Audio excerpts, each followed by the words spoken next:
Welcome to the EXP group. Today we're in our discussion on ACCA paper F2, Management Accounting. We want to look at fixed versus flexible budgets. Now the context here is that traditional budgets are considered to be somewhat rigid, particularly if one sets them up for the beginning of the year and doesn't change them throughout. In other words, they are immune to modification. Let's have a look at a numerical example. Let's say we have a producer of equipment and they base their budget on output of 1,000 units, which costs, in terms of materials, labor, fixed overheads, and so on, a total of $375,000. We have a simplified cost card here. Now let's assume that the budget that was set at 1,000 units starts off in January, and by the end of the first quarter, the company realizes that its sales are running ahead of what was originally envisaged in the budget, let's say 20% higher. Now, if the company systematically achieves higher sales throughout the year, then one can say that as time passes, the original budget of 1,000 units becomes increasingly outdated and irrelevant, and therefore there will be a temptation to say, well, we need to, in order to produce meaningfulness in our tracking of actual performance against budget from a cost structure point of view, we need to recalibrate our budget according to the actual level of output and sales that are achieved.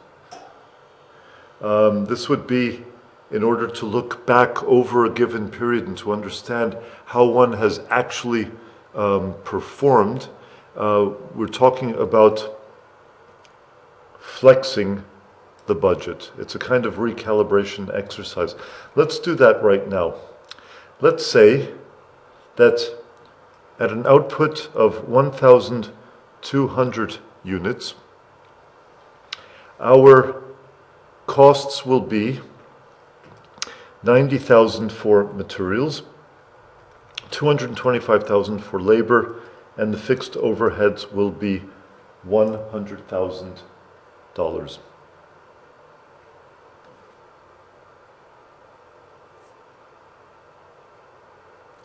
Now, the first question we want to ask ourselves is, what conclusions can we draw about the cost behavior if we put these two sets of budgets side by side and understand what's actually happening? Let's do a line-by-line calculation. We can see, first of all, that materials costs go up exactly proportionately with the output. In other words, we could say that materials really is a direct and variable cost. That's clear from the numbers here. If we look at labor, however, we can see while the labor costs go up, they do not go up proportionately with the increase in output. In other words, this looks suspiciously like a mixed cost here. In other words, there is a fixed cost element and a variable cost element.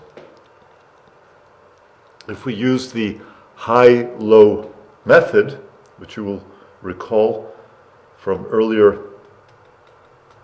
in our discussion here in the Express Notes discussion, applying the high-low method to mixed costs, we can calculate the variable cost of labor is $125, that's per unit, and that the fixed cost of labor is $75,000.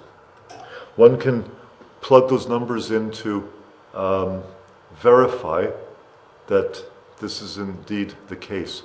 The fixed costs, in fact, stay equal, so they are behaving as truly fixed costs. Of course, there's no guarantee that this will always be the case, and there may well be a certain variability as well in fixed costs. They're unlikely to remain exactly equal to each other.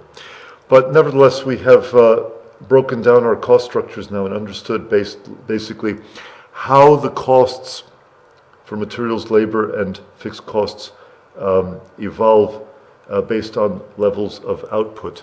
Now this is very important because now we can determine what the cost of labor will be, for example, if we were to prepare a flexed budget for an output level of 1,075 units, let's say that was a level which is achieved over a given period, and we want to understand what our costs should be given that level. Then our materials costs at a level of 1,075 units will be equal to, would be 1,075 over 1,000 times $75,000. We said that there's strict proportionality here because it's a totally variable cost. In other words, our materials costs $80,625. Our labor costs will be equal to 1,075 times the variable cost per unit, $125, plus $75,000. The total here will be equal to $209,000. And in this scenario, we can take the fixed cost as being unchanged. And on this basis, we will have been able to calculate what our total costs will be at an activity level of 1,075 units. The candidate is invited to go back over these numbers and to verify their accuracy and an understanding of the interpretations that are arrived at here in this discussion.